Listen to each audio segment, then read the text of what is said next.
What? In capitals. We lied? Question mark. Honest opinion now. These are internal Kingspan messages.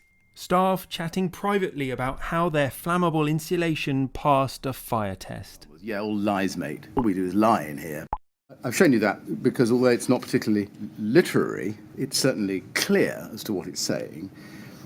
Is this what your own technical team thought of the bit of a cheat on how to present Class 0 on K15? Reading that, it's certainly not the view that they espouse externally.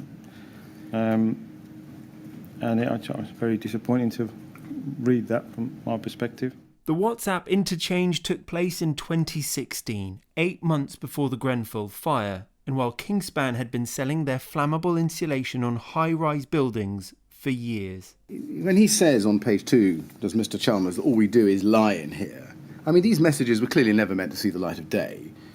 But when he says that, it was, I have to put to you, a true, if pithy, summary of Kingspan's culture at the time.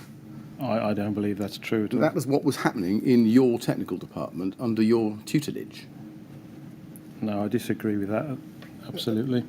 Do you accept that a culture of lying about the safety, fire safety of products is particularly serious because you're taking risks with people's lives and the safety of their homes? No, I don't believe that we are lying. I think that I can't explain why they're describing it as such in that way between the two of them. Kingspan's flammable insulation was used on part of the tower and helped spread the flames that killed 72 people.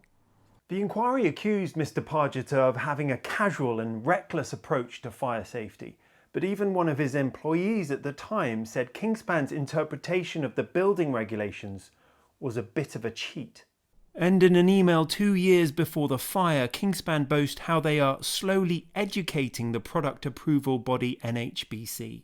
Kingspan were effectively changing the regulations to allow flammable insulation onto buildings. Rags Martel, ITV News, at the Grenfell Inquiry.